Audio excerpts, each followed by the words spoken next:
இன்னைக்கு என்ன லெசன் பார்க்க போறோம் அப்படின்னா 6th தேர்ட் டேர்ம் பாலிட்டியில சாலை பாதுகாப்பு அப்படின்னு சொல்லி ஒரு லெசன் கொடுத்துருக்காங்க. ரொம்ப சின்ன லெசன் தான். ஸோ இதை மட்டும் நம்ம நோட் பண்ணிக்கிறோம். சரியா? இல்லை என்னென்ன இம்பார்ட்டன்ட் மட்டும் பார்ப்போம். முதல்ல வந்து கட்டாய குறியீடுகள். முதல்ல கட்டாய குறியீடுகள் கேட்பாங்க. கட்டாய குறியீடுகள் வந்து பார்த்தோம் அப்படின்னா என்ன வடிவத்தில் இருக்கும் அப்படின்னா வட்ட வடிவத்தில் இருக்கும். வட்ட வடிவில் இருக்கும். கட்டாயம் கடைபிடிக்கணும். அதனால வட்ட வடிவத்தில் கொடுத்துருப்பாங்க.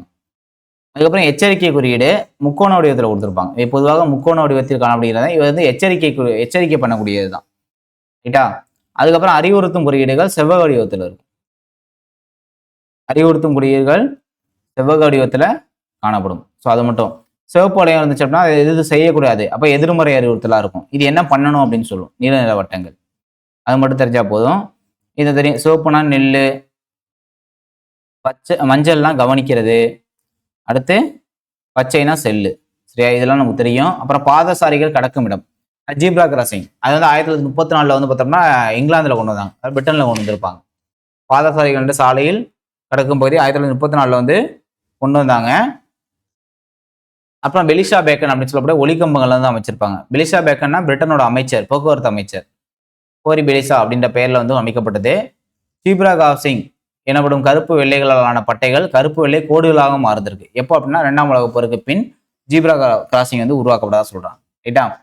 ஸோ எங்க ஸ்டார்டிங் அப்படின்னா இங்கிலாந்து. ஸோ அந்த மாதிரி தான் கொஸ்டின் கேட்கலாம். அடுத்து வேற என்ன அப்படின்னு பார்த்தோம்னா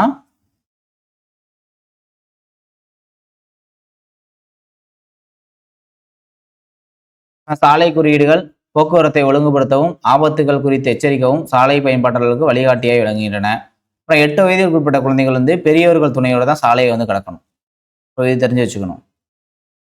அடுத்து வந்து பார்த்தோம் அப்படின்னா ஜஸ்ட் நீங்க ரீட் பண்ணி பார்த்தீங்கனாலே தெரியும். இதெல்லாம் வெறும் கதை தான்.